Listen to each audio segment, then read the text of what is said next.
تو ایمان کی خاصیت بھی یہی ہے، جن کے دلوں میں اس کی مسرت رچ بس جائے وہ اس سے لوٹا نہیں کرتے۔ اور میں نے تم سے پوچھا کہ آیا وہ کبھی عہد شکنی کرتے ہیں؟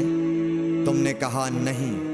پیغمبروں کا یہی حال ہوتا ہے، وہ عہد کی خلاف ورزی نہیں کرتے۔ اور میں نے تم سے کہا کہ وہ تم سے کس چیز کے لیے کہتے ہیں؟ تم نے کہا کہ وہ ہمیں حکم دیتے ہیں کہ اللہ کی عبادت کرو، اس کے ساتھ کسی کو شریک نہ ٹھہراؤ، اور تمہیں بتوں کی پرستش سے روکتے ہیں، سچ بولنے اور پرہیزگاری کا حکم دیتے ہیں۔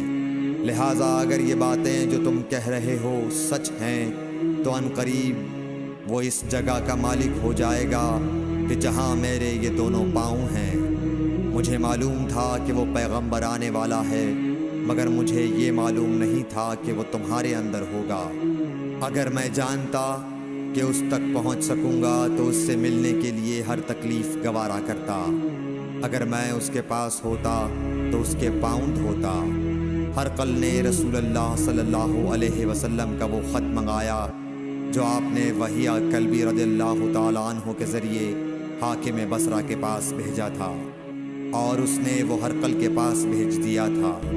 پھر اس کو پڑھا تو اس میں لکھا تھا، اللہ کے نام کے ساتھ جو نہایت مہربان اور رحم والا ہے۔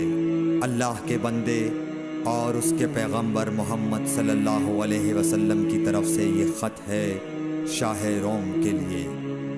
اس شخص پر سلام ہو جو ہدایت کی پیروی کرے۔ اس کے بعد میں آپ کے سامنے دعوت اسلام پیش کرتا ہوں۔ اگر آپ اسلام لے آئیں گے تو دین و دنیا میں سلامتی نصیب ہوگی، اللہ آپ کو دوہرا ثواب دے گا۔ اور اگر آپ میری دعوت سے روگردانی کریں گے تو آپ کی رعایا کا گناہ بھی آپ ہی پر ہوگا۔ اور اے اہل کتاب، ایک ایسی بات پر آ جاؤ جو ہمارے اور تمہارے درمیان یکساں ہے، وہ یہ کہ ہم اللہ کے سوا کسی کی عبادت نہ کریں اور کسی کو اس کا شریک نہ ٹھہرائیں، اور نہ ہم میں سے کوئی کسی کو خدا کے سوا اپنا رب بنائے۔ پھر اگر وہ اہل کتاب اس کتاب سے منہ پھیر لیں تو مسلمانوں، تم ان سے کہہ دو کہ تم مانو یا نہ مانو، ہم ایک خدا کے اطاعت گزار ہیں۔ ابو سفیان کہتے ہیں، جب ہرقل نے جو کچھ کہنا تھا کہہ دیا اور خط پڑھ کر فارغ ہوا تو اس کے ارد گرد بہت شور و غوغا ہوا، بہت سی آوازیں اٹھیں اور ہمیں باہر نکال دیا گیا۔